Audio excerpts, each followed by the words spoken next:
First at 5 on your news leader, prosecutors link Justin Johnson, aka Straight Drop, to the death of young Dolph through surveillance video.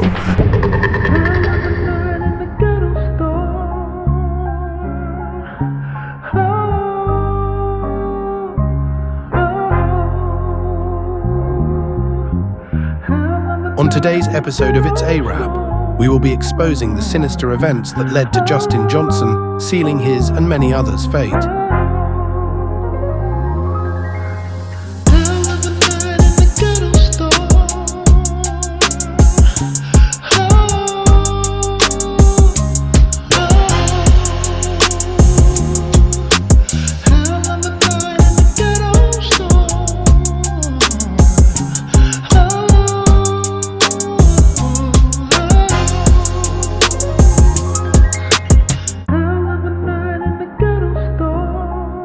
Memphis, Tennessee has long struggled with high crime, poverty, and vacant homes. Some of the areas in Memphis with a high concentration of gangs include College Park, Hollywood, Hickory Hill, Parkway Village, Westwood, Raleigh, Fraser, Orange Mound, Whitehaven, and Binghamton. Far too often, poverty-stricken areas glorify negativity. It seems as if gangs, drugs, and violence are the only way out. It's unfortunate that others may become injured or sometimes worse if you are in the way. Words turn deadly in this day and time, so choosing what you say is always wise. But not standing up for yourself could make a person look weak.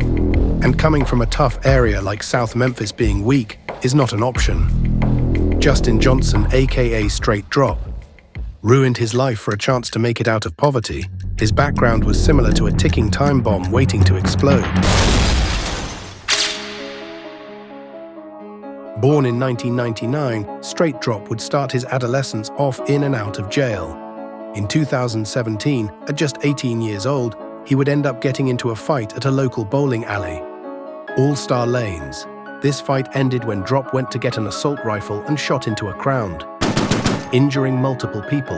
Today we talked on the phone to one man grazed by a bullet, an innocent bystander who saw the initial fight. When the victim saw Johnson's mugshot last night, he was shocked. And not only just open firing on a crowd of people, and now murdering one of the bigger names in Memphis. Tonight, he hopes he's held accountable. That's something. Months later, he would plead guilty to multiple charges of aggravated assault. A year later, he drove a car into a gated complex and refused to leave. Police would find a loaded gun and some drugs. Charges was dropped. 2019, he was committed to federal prison and released in May 2021. Some people would say that he shouldn't have been able to get out that soon. It's so ironic that he was released on good behavior. Shortly after he was released, you can see drop-in photos with young Dolph and PRE. Clearly, once a point in time, they were cool. Something happened that changed everything forever. Some say it was internal problems with the artist on the label. Others say jealousy or a mixture of both that made Straight Drop switch sides.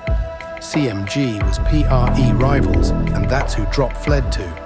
What made him mad enough to conspire to assassinate young Dolph is still unknown. What is known is a plan was made between Big Juke head of CMG, Cornelius Straight Drop, and Govan to take young Dolph out. Big Juke placed a $100,000 bounty on Dolph and Drop went for it. What a poor decision. If I see Juke, if I see Gotti, if I see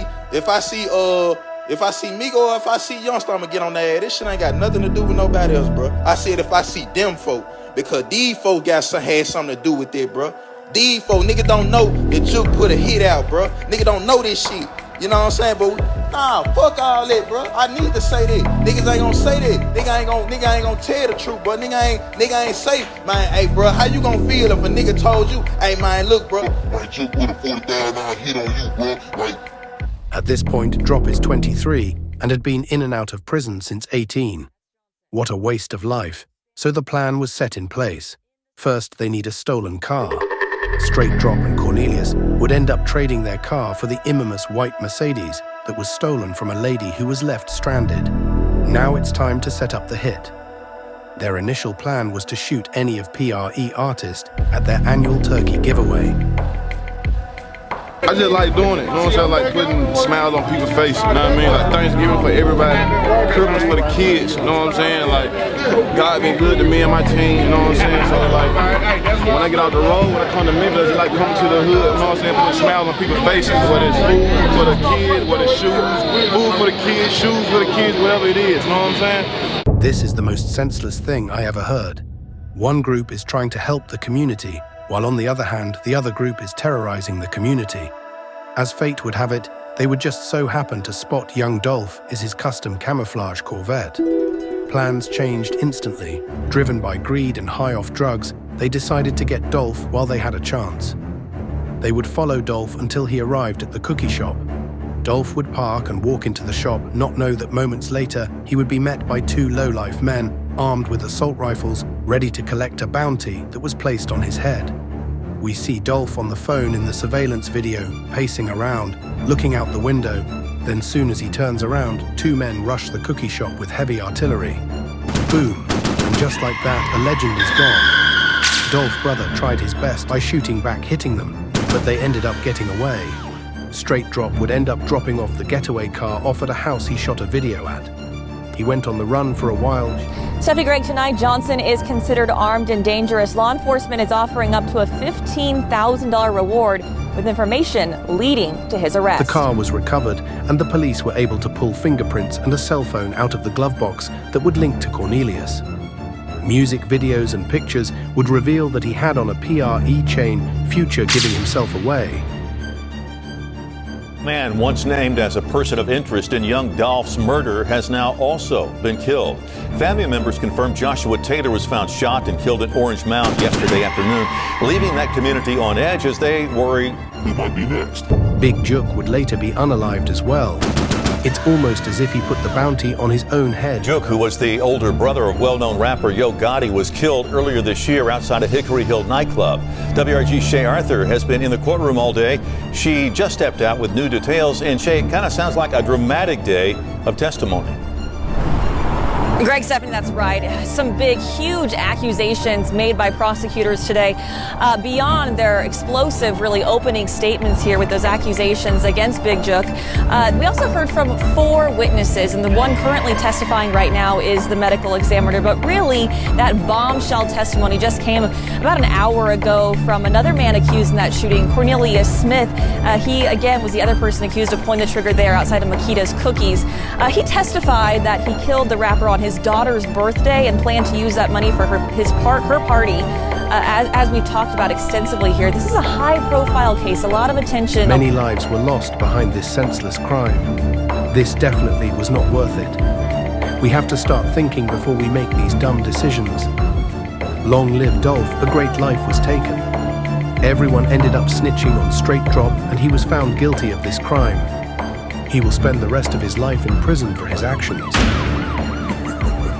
Ladies and gentlemen of the jury, have you reached a verdict? You have your four-person. If you would stand and read your verdict, please. We, the jury, find the defendant guilty of conspiracy to commit first-degree murder as charged in count 1 of the indictment. We, the jury, find the defendant guilty of first-degree murder as charged in count 2 of the indictment. And we, the jury, find the defendant guilty of convicted felon in possession of a firearm as charged in count 3 of the indictment. Straight Drop ended up running off with the money and only giving Cornelius $800. He was supposed to receive half, which would have been $40,000. Sad story. May this be a reminder to the youth that the streets don't love anyone. This is a dirty game where you win dirty prizes. Let this be a lesson for all of us to do better. It's a wrap for Drop and everyone involved in this crime. This concludes our show today. Until next time. It's a wrap. Stay positive. Rest in peace to all the people that lost their lives.